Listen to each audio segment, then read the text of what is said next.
Hey guys, in this video, we're going to talk about the new policy called anti-Americanism. If you're approaching U.S. immigration today, you've got to be aware of what this anti-Americanism policy is all about. Friends, I'm Latoya McBean Pompey, an immigration lawyer in New York, working with clients globally at McBean Law, where we believe in freedom. Type in freedom now and be sure to subscribe to my channel before you go today. If you're applying for a green card, work permit, or citizenship this year, you've probably heard that USCIS's new anti-Americanism guidance is out. And yes, it means officers can now use things like social media posts against you. In today's video, I'm going to explain what's changing, the mistakes you'll need to avoid, and how you can protect your case. Let's talk a little bit about Amir. Amir came to the United States as a student and he built a life here. He later applied for a green card through his U.S. citizen wife. He thought his case was straightforward.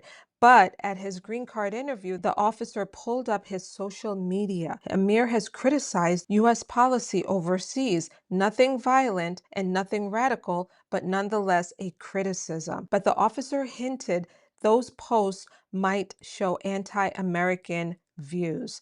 Suddenly, Amir's approval didn't feel so certain after all. And guys, this is the new reality in 2025. USCIS officers are now told that they need to consider whether applicants have endorsed, promoted, or supported anti-American views or the views of extremists or anti-Semitic groups. Even if you meet every legal requirement, friends, those views can now be treated as an overwhelmingly negative factor in your case, and USCIS may deny your application. Your social media is now under a microscope. Officers are expanding social media checks across more applications. That means a Facebook post, TikTok video, or tweet critical of the U.S. government, or even reshaping someone else's content, can be flagged and brought up at your interview. Now, for those of you who enter the United States under one of the Biden Parole Humanitarian programs, listen up. USCIS officers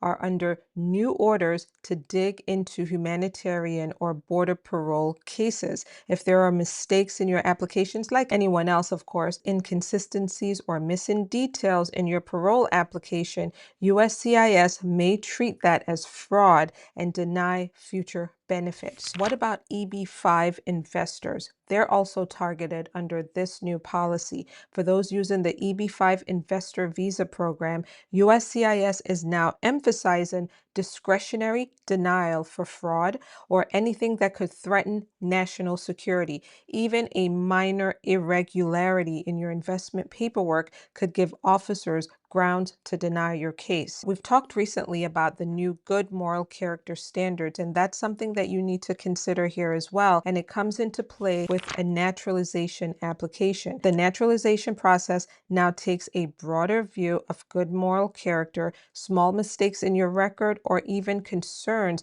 about your beliefs can weigh against you when applying for U.S. citizenship. Friends, immigration has gotten serious. Denials are increasing and more people are being placed in removal proceedings when their cases don't go through.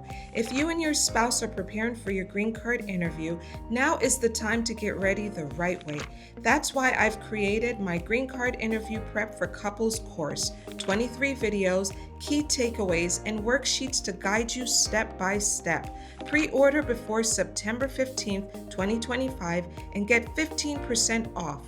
Don't take chances with your future. Prepare with confidence. Now, I have 4 common mistakes that I'd like you to avoid when you approach U.S. immigration. Number 1, assuming that free speech actually equals protection. The First Amendment protects free speech from government punishment, but immigration is different. USCIS can still treat your online comments as evidence of bad character or anti-Americanism.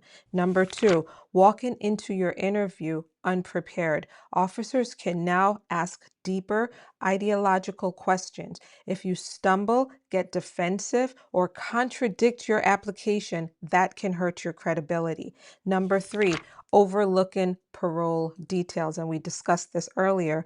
Don't forget to double check your documents. Even a small mistake in dates or addresses could look like you're being dishonest. Number 4, believe in the law guarantees approval. It just doesn't guarantee approval anymore, guys. Just because you meet the technical requirements doesn't mean you'll be approved. USCIS officers have discretion, and these new rules give them more reasons to say no to you. Now let's talk about how you can protect your case. Number 1, audit your social media before applying for a green card or citizenship. Go back and review your old posts. Delete or archive anything that could be misinterpreted as hostile, offensive, or anti-American. Yes, I cannot even believe that I have to say that to you, but it's going to be up to the officer who is looking at your application to determine whether they think that post of you being critical of our government or our foreign policy is considered anti-American. Number 2, practice explaining your views calmly. If asked about past posts or comments, be ready to explain your intent in a respectful, factual way. How you respond can matter as much as what you post. Number 3, work with an experienced immigration attorney. A lawyer can prepare you for tough questions that you're going to face at USCIS.